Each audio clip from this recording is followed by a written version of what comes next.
Voltamos a apresentar Revista Justiça. O Revista Justiça está de volta aqui na Rádio Justiça em 104,7 FM, 8 horas e 32 minutos. Revista Justiça. Debate. O tema do nosso debate de hoje será sobre um projeto de lei que será apresentado pelo Ministério da Educação para vetar o uso de aparelhos em todas as instituições de ensino.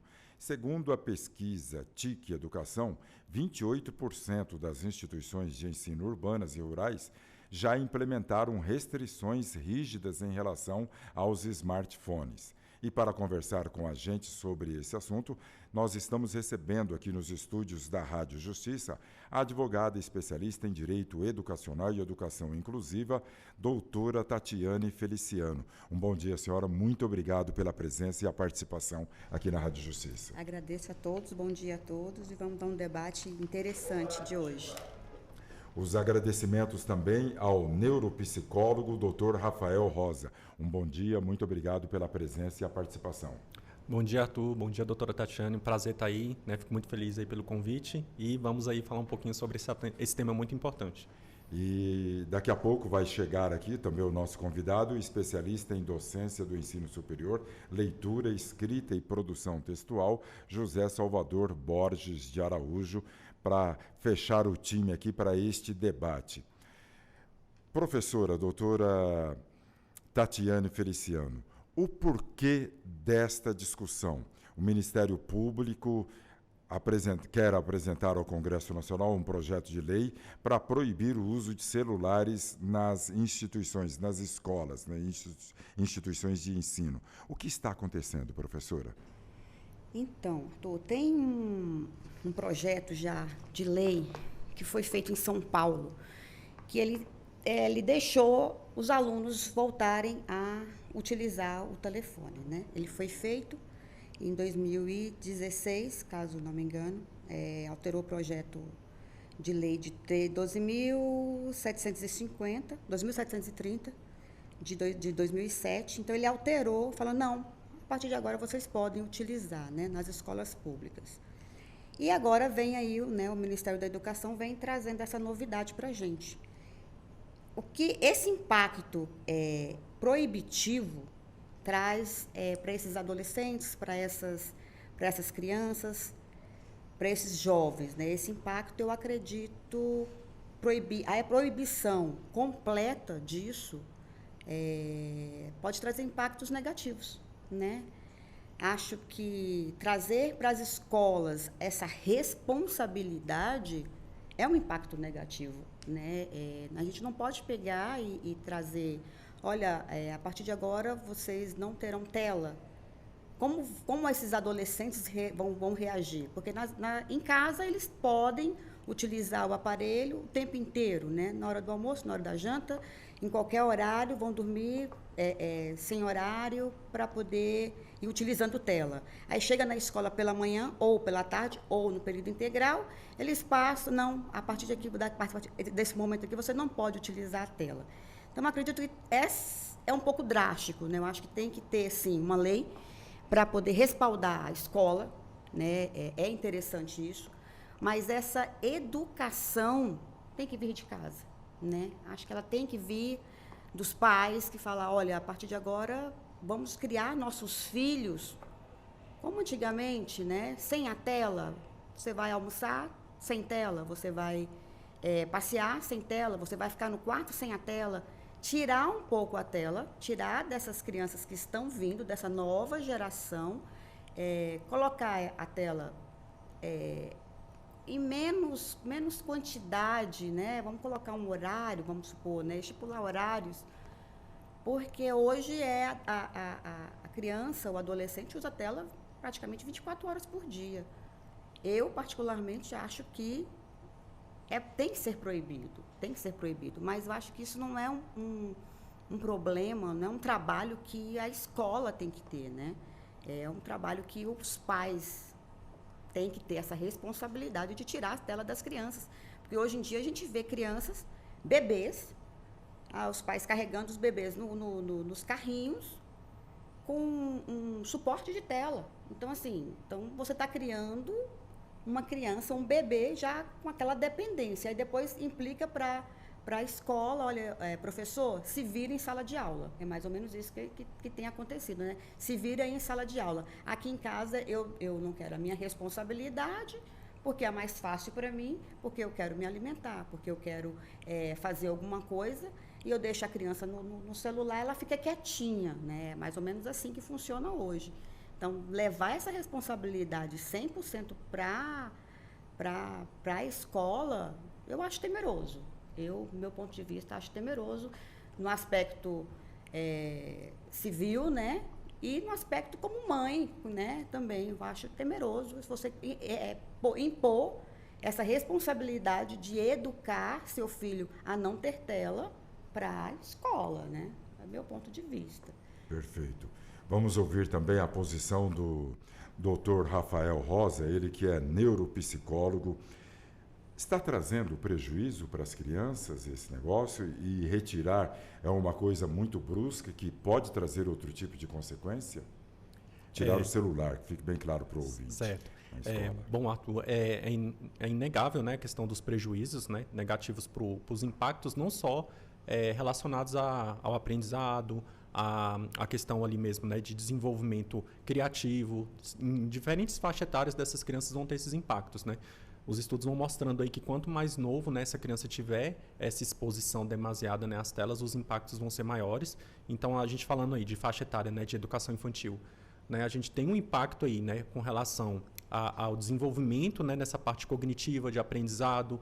A criança fica muito mais irritada, com déficit, dificuldade de aprendizado mesmo, e a dificuldade de concentração, de foco.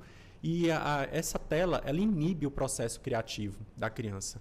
Ela vai inibir, né, esses outros processos que estão ali, que vão desempenhar muito mais o papel da tela, né, do que a própria tela vai estar fazendo, que às vezes os pais acham, né, que, por exemplo, é um programa aqui educativo, é um desenho, né, lúdico.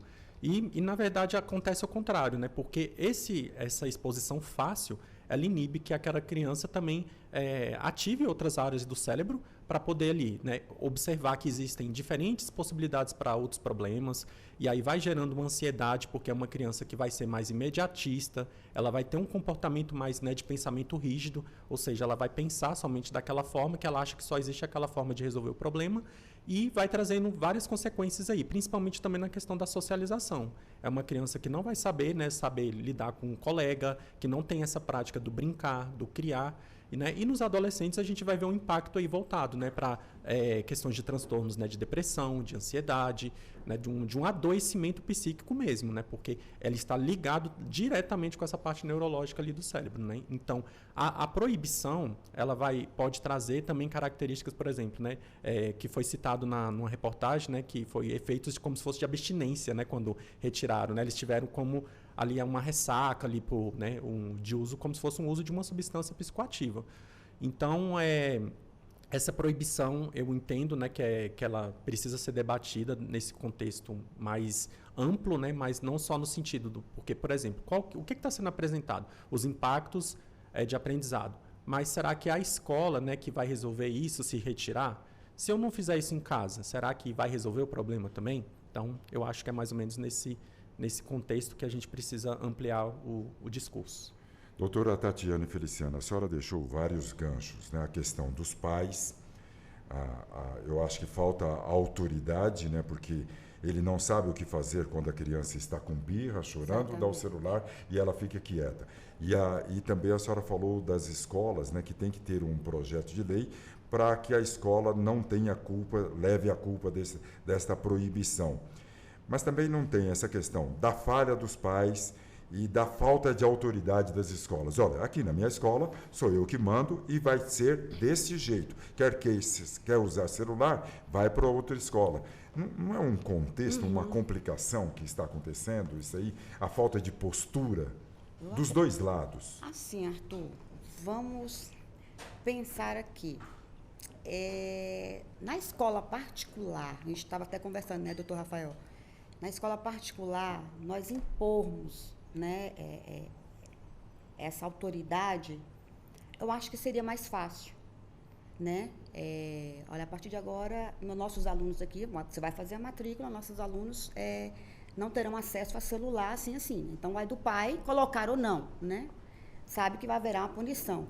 Agora, a demanda maior nossa é a escola pública, né? Como a gente vai fazer isso? Porque agora a gente estava conversando, eu e o doutor Rafael. A rede pública não tem nem internet não tem nem escolas. Mas as crianças estão, mesmo no assim, celular, estão no celular. Então, assim, como é que a gente impõe isso na escola pública? Porque o professor, né? O professor está aqui, pode falar.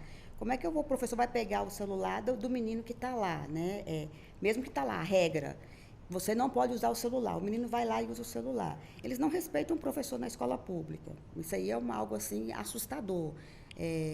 Temos aí algumas escolas modelos, mas a maioria nós sabemos que temos problemas gravíssimos entre professores e alunos, onde o aluno faz o errado, porque, para mim, o professor dentro de sala de aula, ele é o mestre, ele é o pai, ele é a mãe. Ali, para mim, ele é a autoridade maior.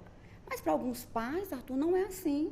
O professor está ali, é a obrigação dele fazer o que o aluno quer. Não, o professor está lá para dar disciplina, para educar, né? Abre aspas, fecha aspas ali, né? Para educar e fazer o aprendizado, né? Que ele é apto para aquilo, mas os alunos ali, eles ultrapassam o limite, xingam o professor. Isso aí eu tenho muito contato com professores que se aposentaram, professores que pediram licença, professores que não querem continuar a trabalhar nas escolas públicas por falta de respeito dos alunos, porque eles vêm com uma bagagem diferente dos alunos da escola particular. Se a gente impor isso na escola particular, olha, a partir de agora vai ser assim, pronto, acabou. Se você quiser, pai, mãe, é assim, ótimo. Eu quero aquele modelo de escola.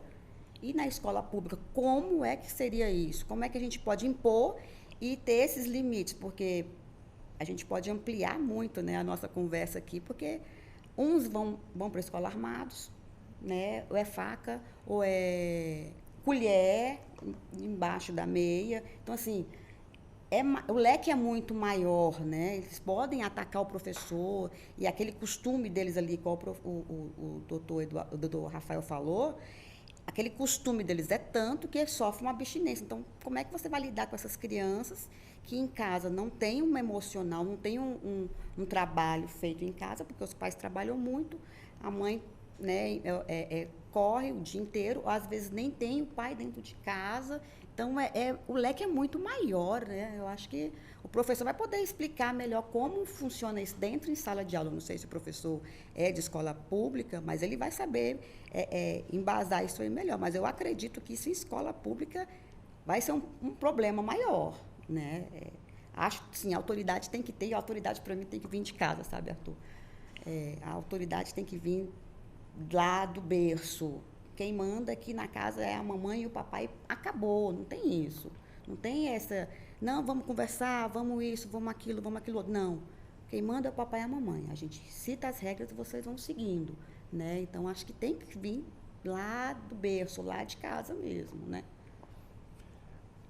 Os agradecimentos também à presença e à participação aqui no debate na Rádio Justiça, no Revista Justiça, do especialista em docência de ensino superior, leitura, escrita e produção textual, professor José Salvador Borges de Araújo. Um bom dia ao senhor, muito obrigado pela presença e a participação. Bom dia, primeiro obrigado pelo convite. Doutores, obrigado pela companhia. Falar de um tema como esse é sempre muito delicado. A gente que é de sala de aula, já vou para os meus 15 anos, já atuei na escola pública, inclusive fui professor do Colégio Militar do Exército, e até em escolas renomadas como essa, você ainda tem ali uma certa dificuldade de fazer a tratativa em relação ao telefone.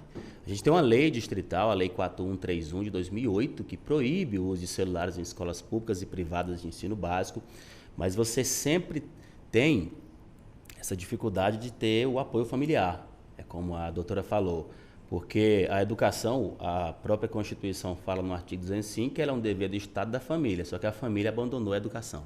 Nós temos um problema muito grande hoje em dia, porque o professor, Na verdade, ele tem um papel mais de instrução. O professor ele está ali para instruir para o vestibular, para o concurso público e formar o aluno para a vida. O grande detalhe é que hoje, sem o apoio familiar, seja por qualquer dificuldade, por excesso de trabalho, pai e mãe, deixa esse menino às vezes sendo criado não por eles mesmos, como diz, e aí eles não têm a referência básica da autoridade. Então, na escola, quando o professor impõe que não pode usar, porque a própria lei proíbe, é uma resistência. Em primeiro momento, ele vai achar que o errado é você, que não quer deixá-lo utilizar o telefone, porque você é o chato da vez.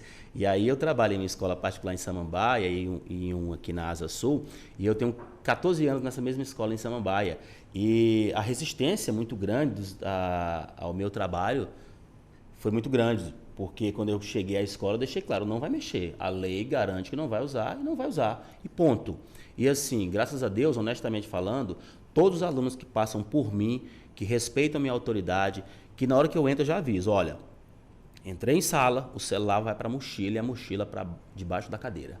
Então ele vai ficar longe da sua mão, você não vai tocar nele. Porque se existe uma determinação judicial e existe uma prescrição da escola que você não vai utilizar, você vai seguir o processo até o final. E se a gente for analisar os alunos que passam por mim, os resultados em PAS e Enem são os melhores possíveis. Você vê o resultado acontecer. A abstinência existe. Toda hora o aluno pode ir ao banheiro, porque ele quer mexer de alguma forma. E aí, às vezes, eu paro em algum momento e eu falo, agora manda um recado rapidinho aí para sua mãe, se você precisar, porque às vezes eu tenho 2, 3 aulas consecutivas. Você fica ali 2 horas, 2 horas e 20, dá aquela quebradinha, ele entra numa emoção tão grande quando ele pega naquele telefone, parece que ele ganhou um ponto a mais. É a questão da compensação. Mas até em escolas renomadas, em que você tem um grau maior de cobrança, ainda há uma resistência muito grande, inclusive à autoridade dos professores. E na escola pública, eu dou muita palestra em escola pública para vestibular, porque eu sou escritor de livros de redação, e eu passo dando palestra na escola pública. Quando o aluno entra em sala, o próprio professor, antes da palestra, já fala, todo mundo guarda o telefone. Aquelas caras meio assim, assim. Aí você começa a falar do processo, que é proibido e tal, aí uns vão ali e guardam. Outros, não, professor, posso anotar no próprio celular? Você fala, não, é melhor você não anotar, anota no papel, porque você pode perder essa informação e tal. Mas assim, em sala de aula, a grande dificuldade hoje que eu vejo enquanto profissional da educação é a falta de apoio familiar, é a falta da tratativa de que o professor é a autoridade no assunto, é ele que vai direcionar você para o futuro. Então, ouça o que ele diz, anote as informações.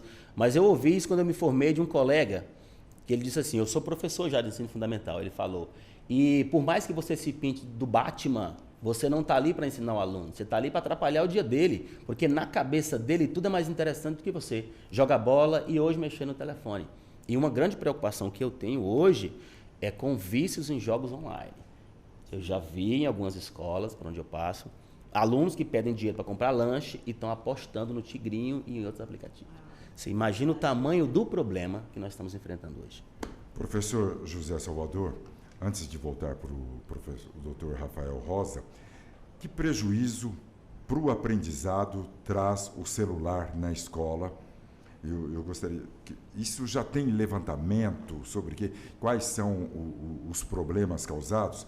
E a outra coisa, o uso excessivo do celular, as pessoas estão deixando de aprender a escrever, porque a gente vê mesmo assim, os adultos também, emojis, adultos, gente velha de 50, Sim. 40 anos, mandando carinha, não sei o que lá, olha, com preguiça de escrever. A palavra beleza, fica um BLZ, né?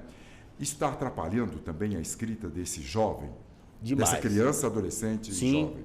Eu vou fazer uma possibilidade um pouco maior, sair lá do básico para o avançado. Eu sou professor universitário também e, honestamente, eu trabalho com português jurídico, dou aula no curso de Direito e se você pedir para um aluno escrever hoje 5 linhas, um mínimo parágrafo, sobre a importância, por exemplo, de um filósofo contratualista, ele não consegue escrever mais que 2. O adulto? O adulto. E aí eu volto lá para o adolescente agora, que é aquele que é a preocupação geral, que ele tem que se preparar, ele tem que ter a noção da importância da educação para a mudança da vida dele. Os prejuízos principais que eu vejo hoje, primeiro na concentração. Se você falar a mesma coisa 5 vezes, ele vai te perguntar de novo. Isso é comprovado. Se você for um quadro e colocar livro de português, página 39, em menos de 30 segundos, no mínimo 10 vão te perguntar qual é a página.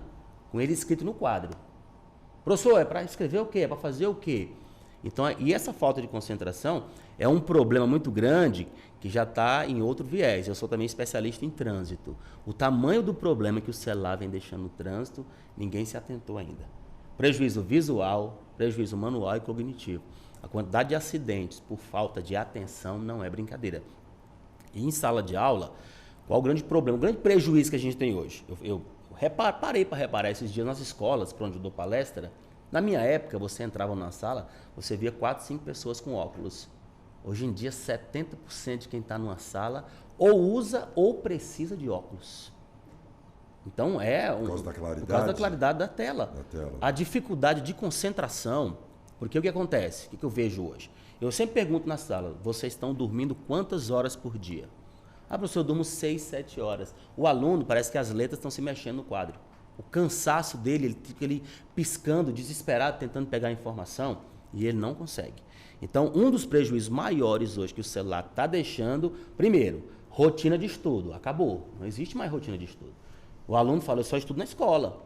Então, em casa, não é mais aquela rotina de pegar as tarefas, de fazer, de se preparar, de resolver questões. Eu pergunto honestamente para aluno de terceira série, já resolveram as provas do PAS? Já resolveram as provas do Enem? Não, professor, a gente só estuda aqui na sala, se tiver aqui bem, se não tiver... Ou seja, o aluno não tem mais uma rotina de estudo, que é aquela cobrança dos pais em casa. Você já fez a tarefa da escola? Está tudo pronto? Está tudo certo? E nós temos um abandono, infelizmente, muito grande. O pai ele só vai à escola a cada 3 meses, a cada trimestre fechado. E a pergunta é essa hoje. Por que meu filho não está conseguindo aprender? Então, a culpa é transferida como se fosse o professor. Aí o senhor pergunta, qual a rotina do seu filho de estudo? Ah, professor, eu não sei, eu passo o dia todo fora, minha mulher também trabalha. Você transfere aquela responsabilidade educacional, que é da cobrança, do acompanhamento, para o próprio professor na escola. Então, tem aluno hoje que ele já fica o dia todo na escola, porque lá ele já vai fazer as tarefas. Então, tem pai que ele já está comprando o projeto fechado, integral, manhã e tarde, porque há uma dificuldade muito grande do acompanhamento. E os pais hoje não têm paciência alguma de ensinar os filhos. Durante a pandemia, o doutor deve ter acompanhado. Isso, acompanhou que uma mãe infartou tentando ensinar um dever de matemática para o filho. Então, há uma dificuldade de concentração. E hoje, eu falo para os meus filhos, eu tenho 4 filhos, 2 estão na idade de 6 e 10 anos. Até para comer com o celular na mão. Minha mulher tomou a partir de hoje não come mais com o celular na mão. Ela tomou o celular. A primeira resistência foi, se continuar chorando, eu vou passar o celular para frente, vou vender, não vai ter celular mais. Aí o menino entendeu que a autoridade ali é a gente. É aquilo que falta hoje, a autoridade familiar do tipo. Eu fui garçom e eu via muito nos restaurantes assim. O pai chega mais a mãe puxa a cadeira para o menino sentar e pergunta para ele, meu filho quer comer o quê? Antigamente era assim, ó, senta, presta atenção, vai querer comer o quê? É isso aqui. Então, até a comida chegar, fica tranquilo aí. Hoje não, fica paparicando o menino ali o tempo todo, tentando atrair aquela atenção daquele menino. Acho que não tem atenção em casa, quer levar para a rua. Uma compensação. Mas a autoridade do pai diminuiu demais. Você vê que o menino começa a chorar na mesa, ele dá um espetáculo tão grande que a família se vê obrigada a devolver o telefone. Sim. Ela devolve. E aí nas escolas você não pode tomar o telefone do menino, porque o aparelho é dele. Entendeu? Você encaminha o aluno para a orientação e o orientador fala, eu estou com as mãos amarradas, porque o máximo que eu faço é dar uma advertência para ele. Só que essa advertência, a tratativa vai para a família não aceita pegar o telefone. A família, ela defende a criança, não é a instituição escolar. E aí tem outro problema. Se a gente tirar o celular das escolas hoje, muitos alunos dependem daquele telefone, às vezes, para poder pagar o lanche, usar no ônibus, avisar a família que está saindo. Algumas escolas estão proibindo até a entrada do próprio aparelho. Isso aí é um problema, porque assim, isso chega a ser até inconstitucional, porque o artigo 23 da Constituição diz que o Estado deve promover acesso à informação, à tecnologia e à inovação. Então, a gente tem que se adequar à realidade de educar para o uso correto.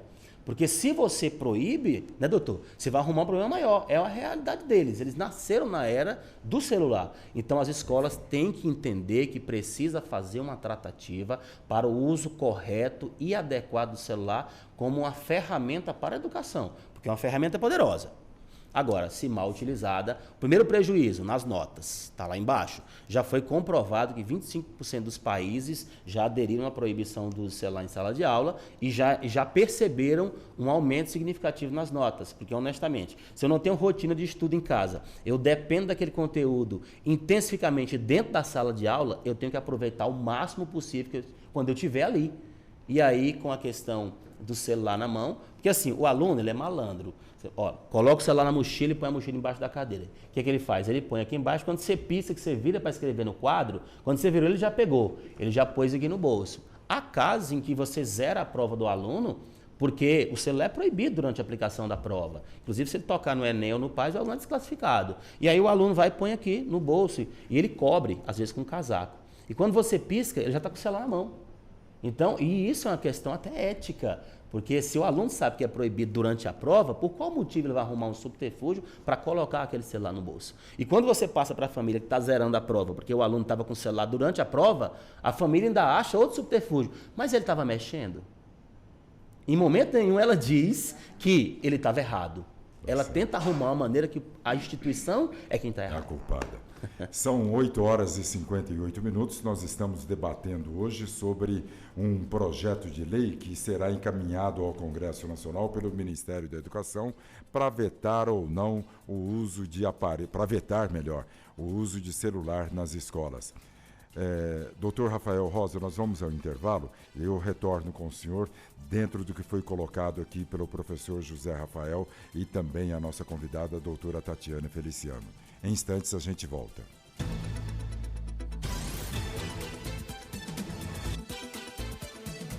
Estamos apresentando Revista Justiça.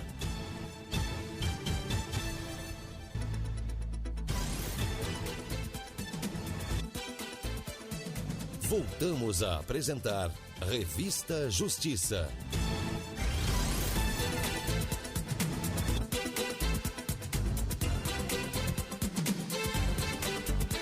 Estamos de volta com Revista Justiça. São 9 horas e 4 minutos. Revista Justiça.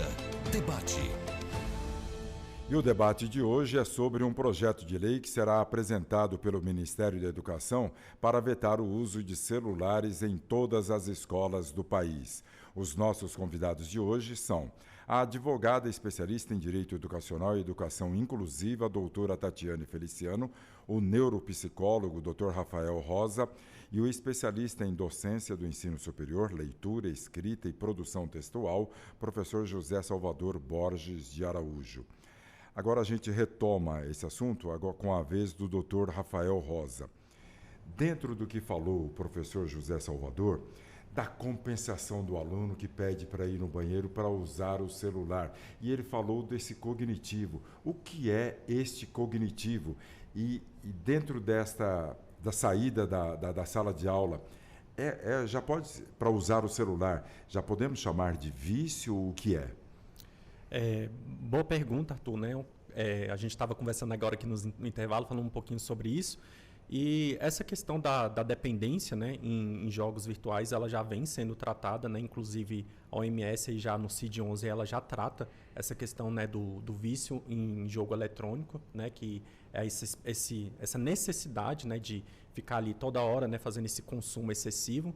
A gente vai dentro da área neurológica, a gente vai dizer que é um vício quando aquilo traz um prejuízo, tanto social, acadêmico, dentro dessas partes ali que aquela pessoa não consegue tirar aquele estímulo, por exemplo. Então, aquela criança ali que ela não consegue realizar outra atividade, ela não consegue interagir, ela não consegue socializar, ela não consegue desenvolver outro tipo de aprendizado, a gente já levanta um alerta, né, para a gente fazer uma avaliação para ver se isso já teve esse impacto aí com relação à dependência, né, daquela questão ali com relação ao vício, né, tecnológico ali. E aí os impactos justamente nisso, né? Porque o que vai acontecer neurologicamente falando? Né? Essa tela, ela traz aquela questão do estímulo do prazer momentâneo, rápido, né? Então o nosso cérebro, cada exposição da tela, ele vai liberando dopamina, né, muito rápido, e isso é prazeroso, é excitante, é estimulante para o nosso cérebro, e isso acaba sendo uma recompensa muito rápida e fácil. Mas são as cores ou as informações ou o som o áudio. Para cada faixa etária vai ter esse impacto, né? Então, para crianças, né, vai ser as cores, estímulos, né? Para adolescentes, a gente já vai falando aí, né, sobre as redes sociais, né, que vai vindo sons, músicas, né? Então, TikTok, redes sociais, essas coisas vão trazendo esse estímulo, né, de prazer para essas faixas etárias diferentes aí. Então, a gente acaba que observa esses impactos ali, né, essa fácil, né, estimulação, e aí o cérebro vai viciando.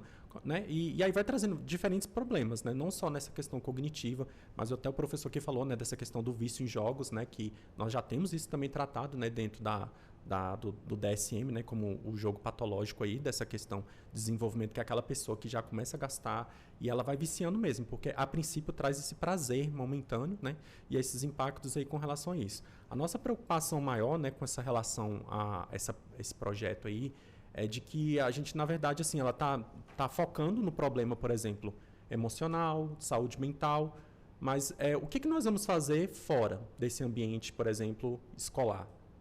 Né? Porque, por exemplo, eu vou proibir usar lá dentro da escola. Lógico que né, olhando para o ponto de vista do professor, interessante, está todo mundo adoecido dentro da escola também.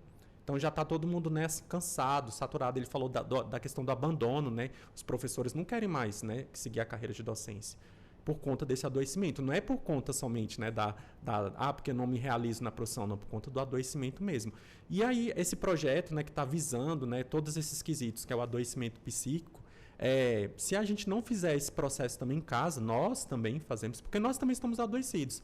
Se a gente parar para refletir para a gente, quanto tempo a gente passa no celular? Quanto tempo eu passo ali? Porque eu sou exemplo também para o meu filho. E aí eu vou falar para o meu filho, olha, não pode usar celular, e eu estou lá na tela. Né? Então, também é um processo de autoconhecimento individual.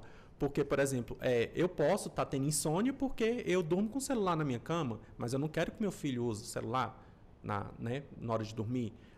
Eu estou ali ansioso, depressivo, né, por conta dessa dependência também que eu criei. Então, eu acho que é muito mais amplo, né, a gente olhar somente para esse aspecto, por exemplo, da escola, ser responsável como se fosse o problema na escola. Vai tirar o celular lá, pronto, a gente vai resolver. Vai melhorar muitos aspectos? Vai. Juridicamente, o professor vai ter esses aspectos. Mas se a gente for falar de saúde mental, a gente não vai resolver. Porque a criança vai continuar com aspectos ansiosos porque ela vai estar utilizando em casa. Se eu vou tirar o celular, o que eu vou fazer? Eu vou compensar essa retirada? Eu vou estimular meu filho com a leitura? Eu vou estimular meu filho com o lúdico? Eu vou estimular meu filho, né, com a socialização entre os amigos na rua?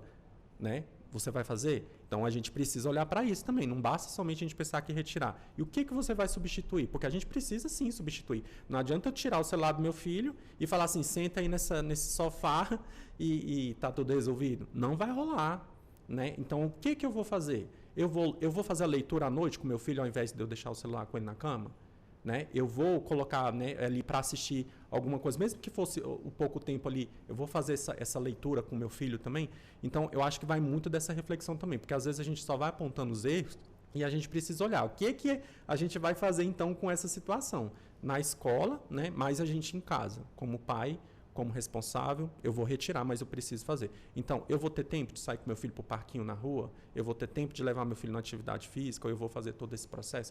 Porque não adianta somente retirar um estímulo, porque ele está aí, é real, não tem como a gente negar e proibir, né? Simplesmente não vai ter acesso, porque está acontecendo e é importante, mas a gente não vai resolver o problema, no meu ponto de vista, de saúde mental. Eu acho que as questões emocionais, elas vão continuar ocorrendo, afetadas, porque o problema não é só na escola que vai resolver essa questão de saúde mental. O que é esse tal cognitivo, Dr. Rafael? O cognitivo, né, é um aspecto de aprendizado, né, que está ali responsável nessa parte que a gente vai chamar do lóbulo pré-frontal ali, né, do frontal, que essa parte fica, né, na nossa testa aqui, nessa parte de aprendizado. Os neurônios vão estimulando essas células ali, né, através de ondas. Então, quando eu estou desenvolvendo um processo de aprendizado ali, né, lúdico, essas ondas estão estimulando minha parte cognitiva, que é essa parte do cérebro responsável pelo cognitivo, pelo aprendizado, pela questão, né, de movimentos, da emoção e da personalidade. Então, essa parte do cognitivo, ela está diretamente ligada com essa parte, né, de que a gente vai estar ali sem esse estímulo, dessa produção natural. Então, se eu tenho uma tela exposta direto, o meu cérebro ele não vai estar mandando essas ondas com a intensidade normal que ela deveria se não tivesse tendo um estímulo.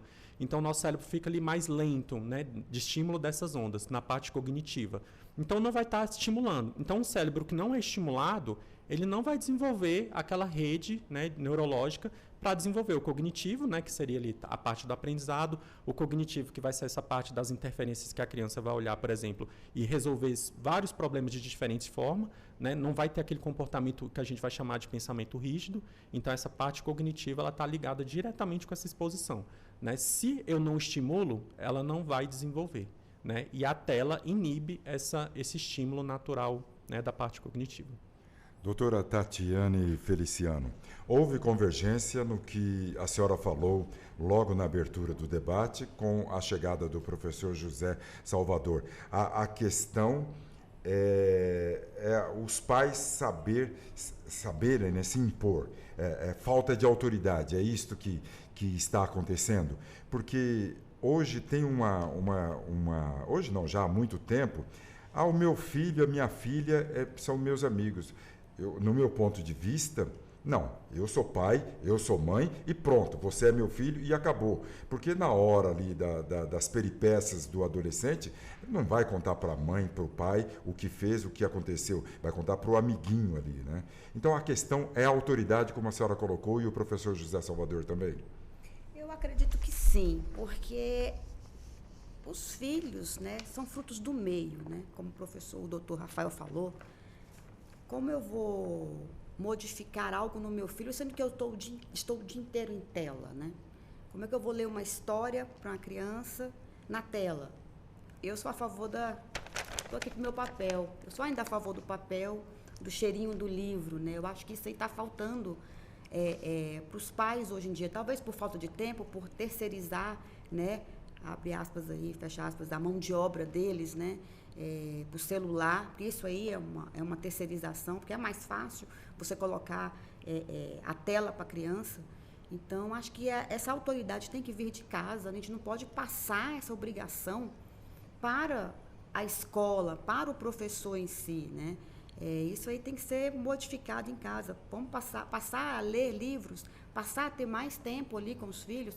Vamos fazer atividade, sim, vamos pegar e fazer as letrinhas para a criança continuar. Então, sair um pouco da tela. A tela é preciso, a tela, sim, porque eles são uma nova geração, né, professor? Eles vêm de uma geração diferente da nossa aqui, né, que não tinha a tela. Mas vamos restringir um pouco mais isso, porque essa amplitude que está de 24 horas praticamente no celular, chega na escola, eles querem, o projeto. Já temos aí a lei, né, que fala sobre isso, sobre essa proibição. Mas aí veio São Paulo, deu uma aliviada, veio o Rio de Janeiro, já proibiu e teve aí a Secretaria de Educação municipal, ela falou em 68% que foi bom, foi ok. Eles aceitaram. E 38% ainda continua ali rígido, né? Os alunos continuam rígidos ali. Eles não querem essa modificação. Então, acho que nós viemos, né, modificarmos isso nas nossas casas. Eu estava até conversando com o doutor Rafael um pouquinho antes, só abri aqui um pouquinho. Eu falei para ele que quando a gente viaja em família, tem 8 mesas, 5 mesas. Cada uma tem 1 a 2 crianças. Todas estão com tela. Todas as mesas das crianças estão lá com a tela, sentadinhas, bonitinhas. E o meu filho, Rafael, que é o nome do doutor, ele está correndo o restaurante inteiro, Arthur. O restaurante inteiro. O Rafael corre, sobe, desce. Aí eu falei para ele, eu pago o preço.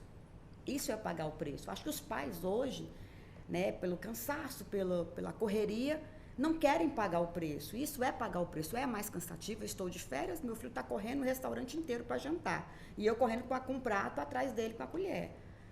Isso é pagar o preço. Eu acho que os pais hoje não querem pagar esse preço. É um preço complicado, mas acho que lá na frente, para o meu filho, Rafael, vai ser mais fácil para ele ter um convívio social, porque isso é convívio social. As outras crianças estão todas lá no celular, assistindo um desenho, assistindo a Peppa Pig, assistindo alguma coisa, e não estão interagindo com as outras crianças. Então, aí chega um projeto de lei que vai modificar lá na escola, meu filho já está adolescente, vai modificar que ele não pode usar telefone na escola, sendo que ele foi educado desde pequenininho a usar a tela. Então, acho que é uma incongruência, assim, né, sabe? Uma falta de digamos aí até mesmo de inteligência, temos que modificar em casa. Pais, temos que fazer a nossa parte, que é educar os nossos filhos. Como? Nós podemos aí abrir debates gigantescos que o professor trouxe do trânsito, né? Se a gente não modificar, quem manda dentro do lar é o pai e a mãe, pronto, acabou. Não tem, mas assim, mas a escola deixa, mas fulano deixa, a mãe... Aqui em casa é assim, pronto, acabou. Em casa funciona assim. Aqui em casa é assim. Se o papai do coleguinha deixa, se o papai do outro coleguinha deixa, é na casa deles. Mas aqui a regra é papai e mamãe. Tem até um quadrinho em casa que é casa da mamãe, regra da mamãe.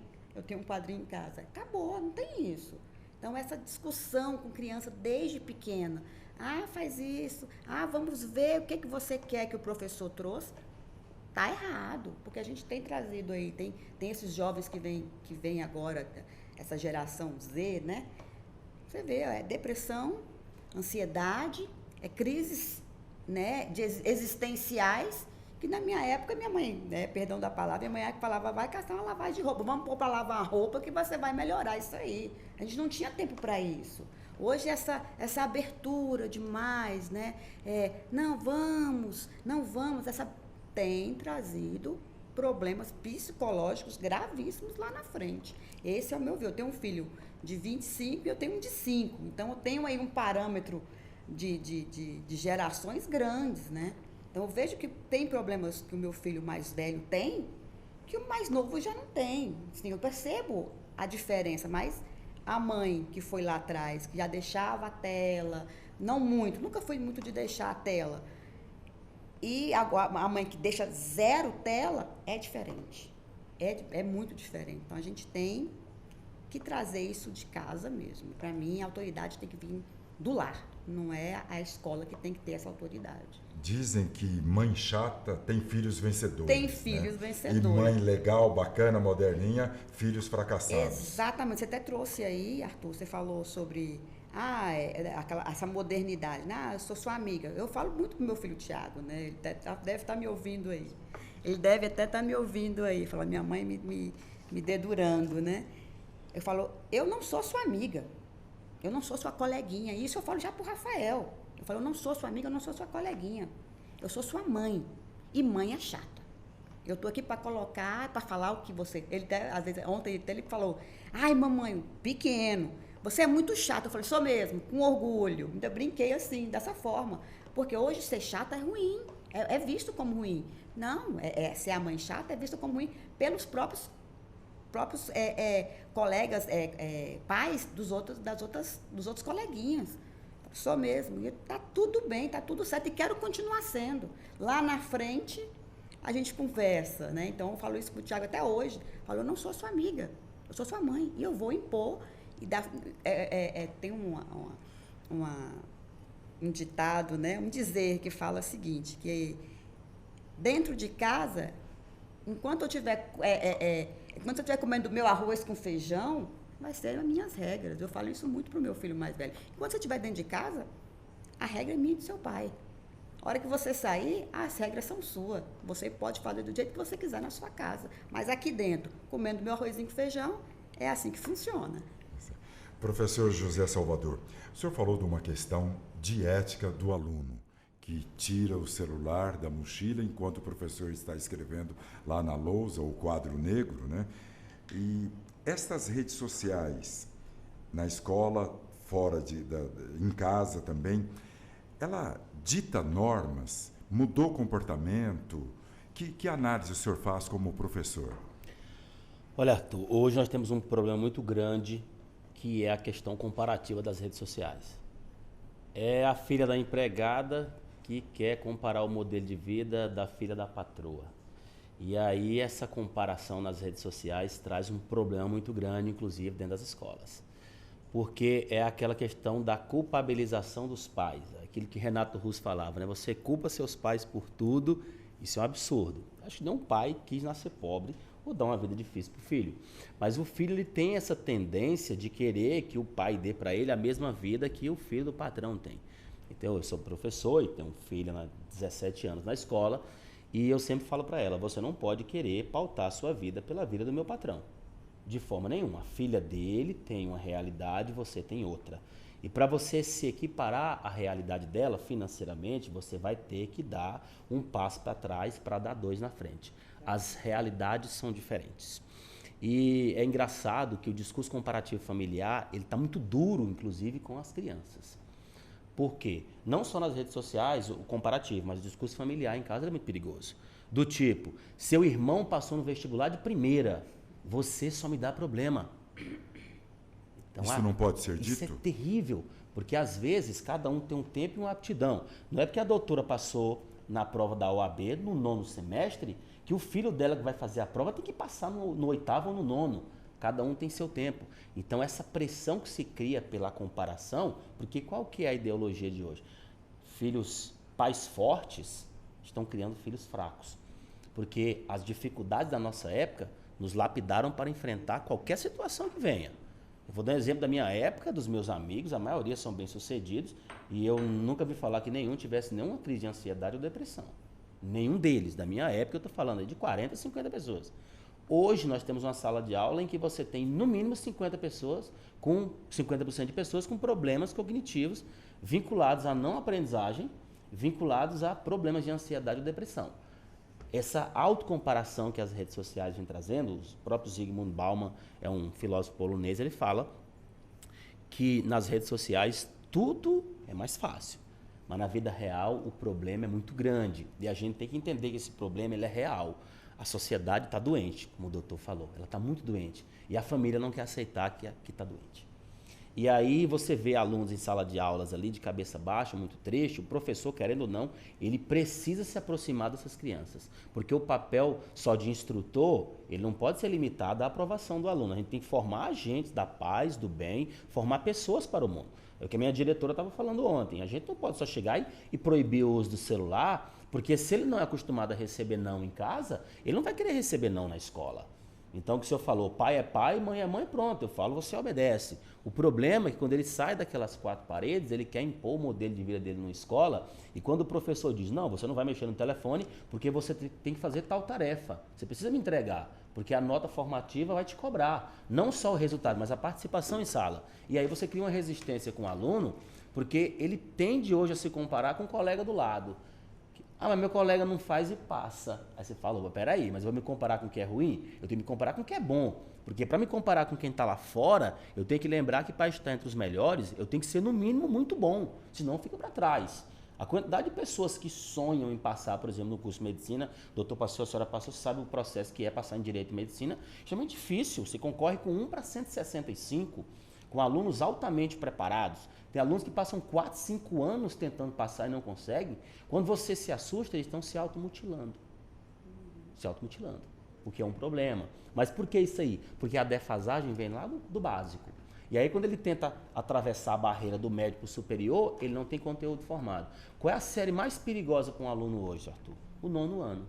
É a chave de todos os conteúdos de concursos públicos. O aluno que passa do 9º para a primeira série do ensino médio, sem conteúdo básico de português e matemática, ele vai se aleijar até o final da vida dele. Se o ensino médio não tiver a tratativa de resgatar aquele aluno, ele não vai dar conta de física, de química.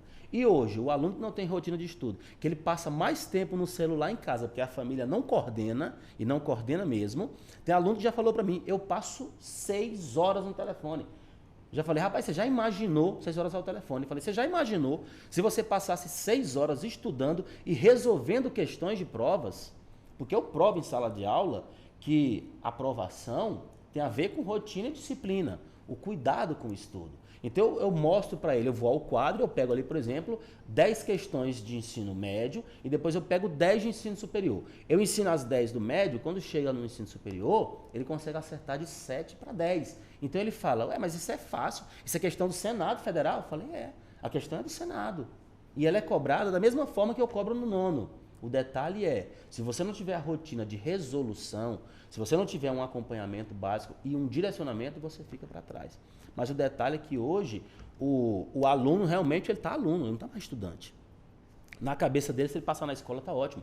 Ele fez a tarefa dele. Só que ele esquece que lá fora tem alguém que é estudante e que se prepara de manhã na escola, se prepara de tarde no cursinho e se prepara à noite para resolver as tarefas da escola. E eu já percebi, eu fiz uma pesquisa. Em todas as turmas que eu passo, eu pergunto: quem é a favor da proibição do celular em sala de aula? 90% levanta a mão que é a favor. Porque ele mesmo diz: professor, eu me sinto prejudicado, entendeu? Já virou um vício. Eu não consigo aprender, é difícil para mim. Então, eu estou viciado mesmo. Tem aluno que chega e fala: eu estou viciado, me muda de cadeira, me põe na frente, me tira daqui. Tem aluno pedindo socorro. Professor, tem como no mapeamento da turma você me colocar na frente para que eu possa ter mais contato com o quadro? Ou seja, tem aluno pedindo socorro. Ele está pedindo socorro. A família não está enxergando e a educação não está enxergando. Vamos pensar num detalhe. 16 anos que a lei foi proposta pelo Distrito Federal. Agora que o Brasil vai ter uma discussão nacional em relação a isso. Isso aí é lá do governo Arruda. Por quê? Porque houve um processo que o aluno filmou o professor na sala, gerou um constrangimento. Imagina a situação do aluno que filma a coleguinha do lado, que filma o outro colega e faz uma piada. Teve um cidadão, um estudante de medicina em São Paulo, que pegou o celular no fumódromo, filmou um jovem negro e colocou: esqueceram um escravo aqui. Olha a situação. Então você tem hoje a lei do bullying, que está vindo aí, né? A nova lei do bullying, a lei 14.811 de 2024, que é uma lei que vai cobrar de maneira mais dura o comportamento discriminatório nas escolas. Você tem a lei do racismo aí, 7716, que vai falar dessas práticas aí. E você tem um aluno que ainda faz a prática de racismo com o outro, achando que é uma brincadeira. E ele filma aquilo ali. E aí hoje você tem, por exemplo, o artigo 5º da Constituição, ele é obrigatório na primeira etapa do país UNB para tratativa, preparação, e é inclusive de onde saem os temas de redação do Enem, do 5º, do 6º artigo ou do 3º.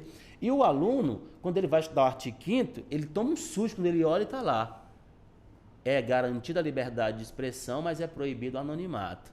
Aí um fala pro outro: quer dizer então que a gente não pode ir na rede social e fazer isso. E aí você fala: é garantido ao outro direito de resposta proporcional ao agravo. E se aquele aluno precisar de um atendimento psicológico, sua família vai pagar. Aí é mesmo, professor? Eu não sabia. Então a família não sabe nem instruir o filho que ele pode estar cometendo um ato infracional com o colega do lado, sem saber, expondo a imagem do colega. Então o celular tem trazido também essa preocupação, que é a exposição dos colegas e a autoexposição nas redes sociais. E aí o que eu vejo hoje como um prejuízo muito grande do não acompanhamento familiar é você deixar de educar o filho de maneira mais firme, que a firmeza é necessária, o não é necessário. E a minha colega Melissa fala: se a família não diz não, ele não vai aceitar não do professor, porque o professor não mais é autoridade para ele. Muito bem. Nosso debate de hoje é sobre um projeto de lei que será apresentado pelo Ministério da Educação, vetando o uso de celulares na escola. O assunto, quando é muito bom, o tempo voa, né? E nós vamos dedicar agora 5 minutos para cada um dos nossos convidados, a doutora Tatiane Feliciano, o doutor Rafael Rosa e o professor José Salvador, das considerações finais. Eu começo com o senhor, o neuropsicólogo, doutor Rafael Rosa. O senhor tem 5 minutos sobre as considerações finais de tudo que foi dito aqui e o que esperar dessa decisão agora do Congresso Nacional que pode votar esse projeto de lei. Primeiramente, né, eu acho que, defendendo o gancho aí da minha área, né, que é essa parte mais da saúde mental, né,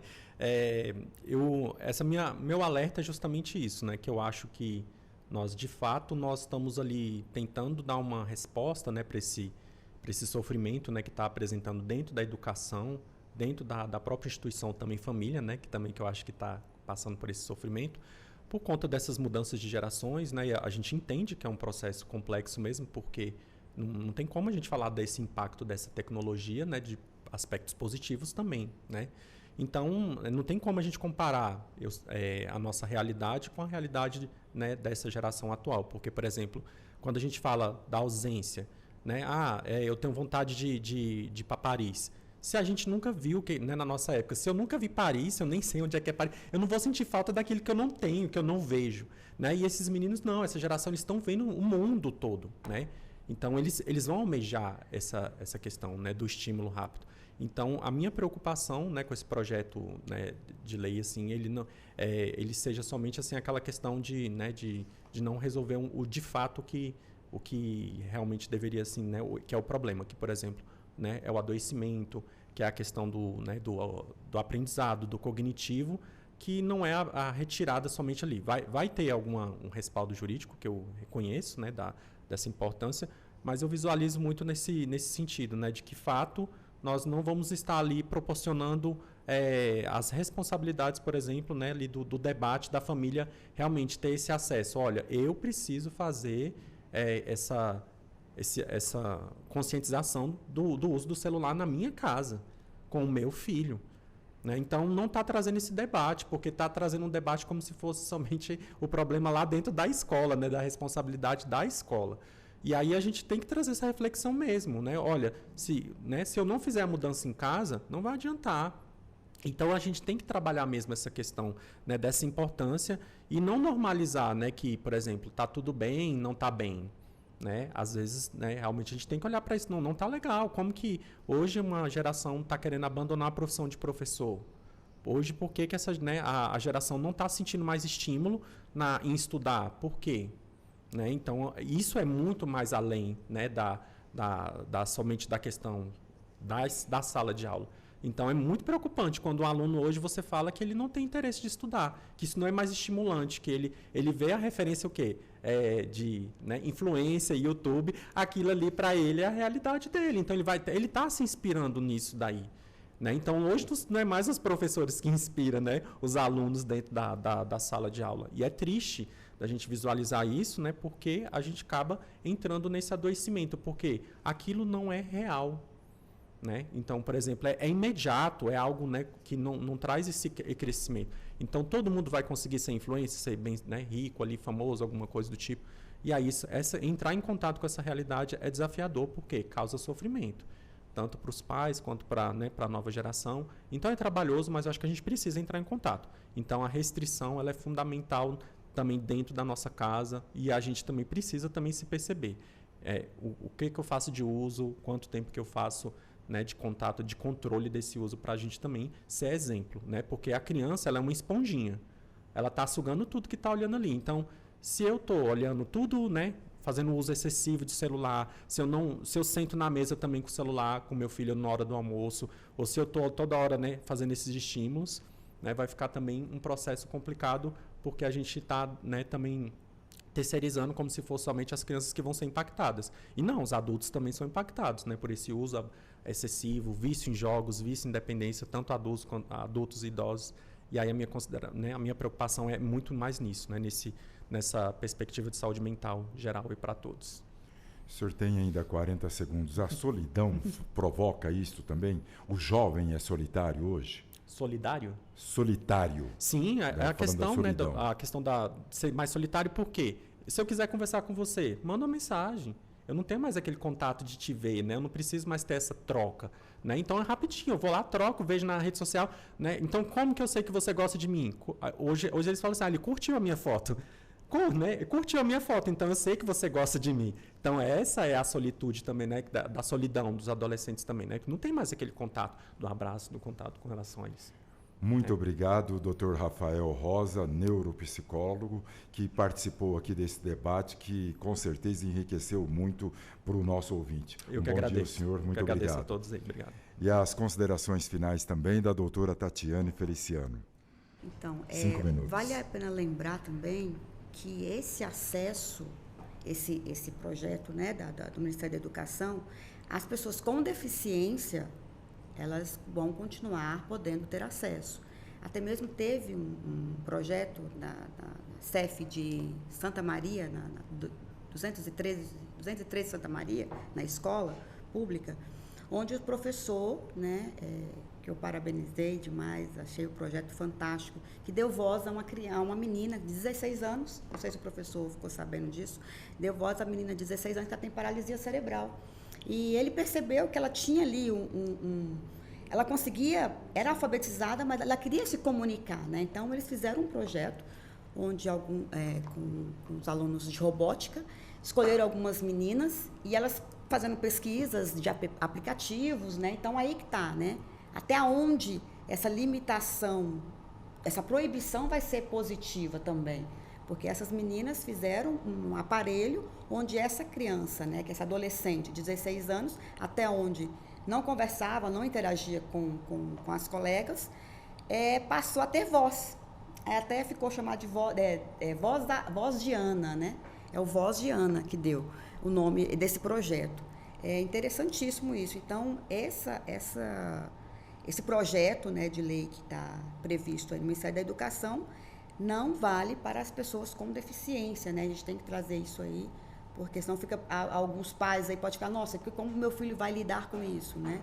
E esse exemplo que eu dei desse Voz de Ana, que é muito interessante, que veio de um professor, que como eu falo, né, a autoridade máxima para mim, né, doutora Tatiane, não, né, é uma opinião minha, é o professor em sala de aula, né? Ele ali é o pai, ele é a mãe, ele é a autoridade máxima. Então, o professor viu que a aluna precisava de algo mais para ela se comunicar. Então, ela tem se comunicado com todos os professores, com os colegas. A mãe, inclusive, falou que ela tem vontade de ir para a escola agora, que ela está interessada em ir para a escola, porque antes ela ficava ali excluída, né? Então, ela foi incluída ali com os demais colegas, e os colegas também conseguiram sentir ali que ela está presente, né? Porque a paralisia cerebral, ela escreve e sai a vozinha dela, né? Então, esse foi um projeto muito interessante e que é do uso aí dos aplicativos. Então, essa proibição, né, tem que ter aí essa revisão sobre vários outros aspectos, né?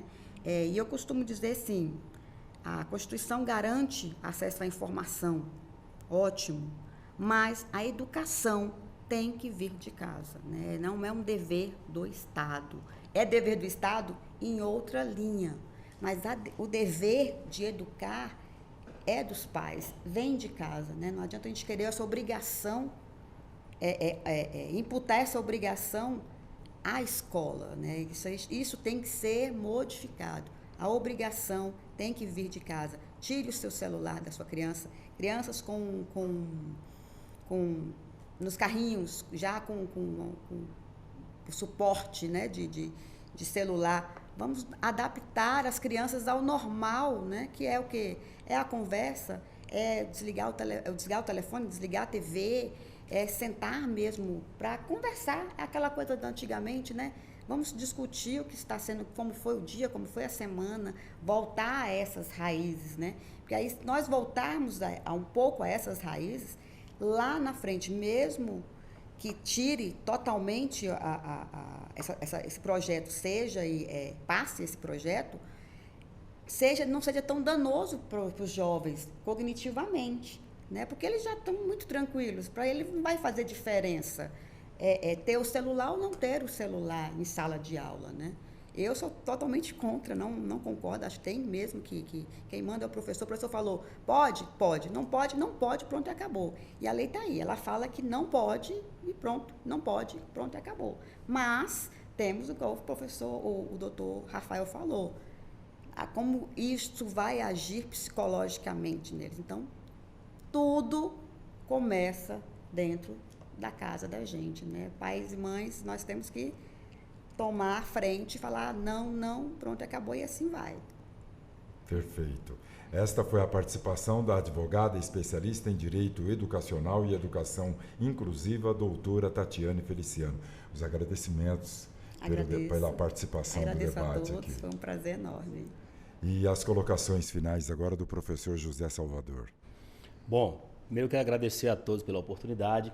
É um prazer imenso poder falar um pouco sobre a nossa experiência de sala de aula, dizer que a vida do professor ficou um pouco mais difícil depois do telefone e ficou mais difícil ainda depois do abandono familiar.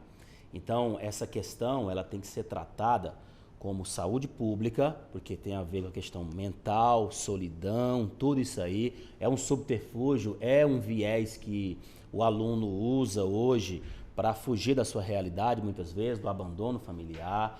Quem está lá no topo da pirâmide, lá no Congresso, que vai analisar esse projeto, tem que levar em consideração que o jovem de hoje já foi criado, não é, dentro de uma era tecnológica, em que nós estamos numa sociedade adoentada, principalmente adoecida por causa do trabalho. Então, o burnout não é brincadeira. Se você for atrás da quantidade de professores que estão afastados devido a crises vinculadas a questões de sala de aula, a estresse que é vinculado por desrespeito, por cobrança excessiva, excesso de trabalho, não é brincadeira.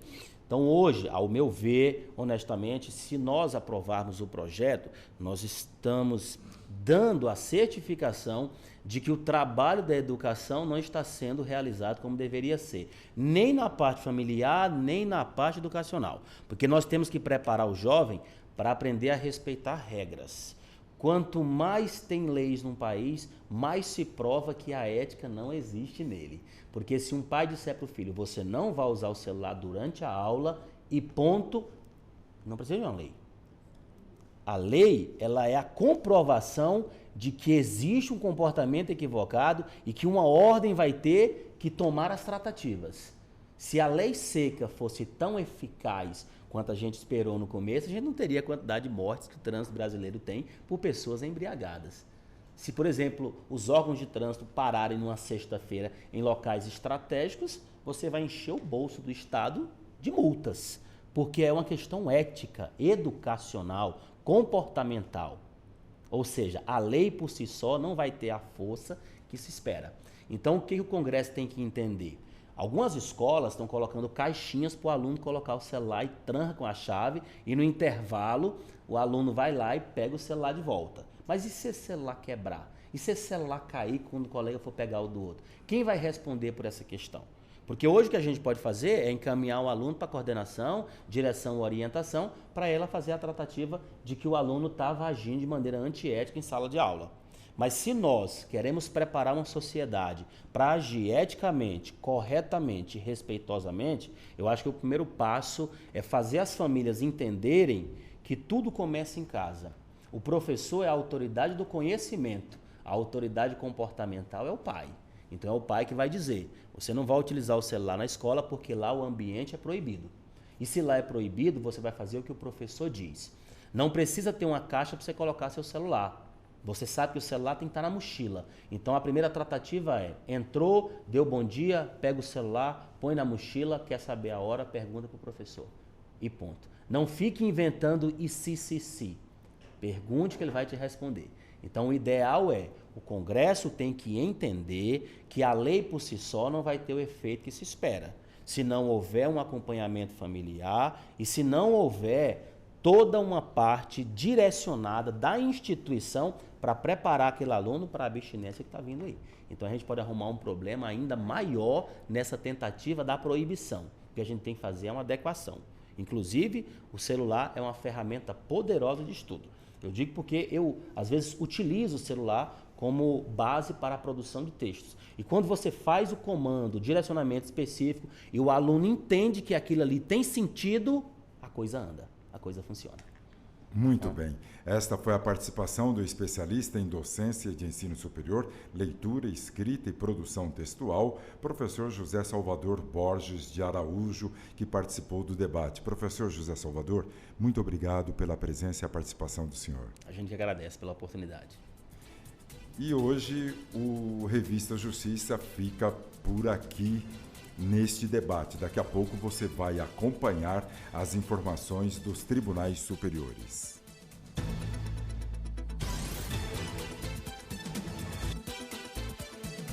Estamos apresentando Revista Justiça.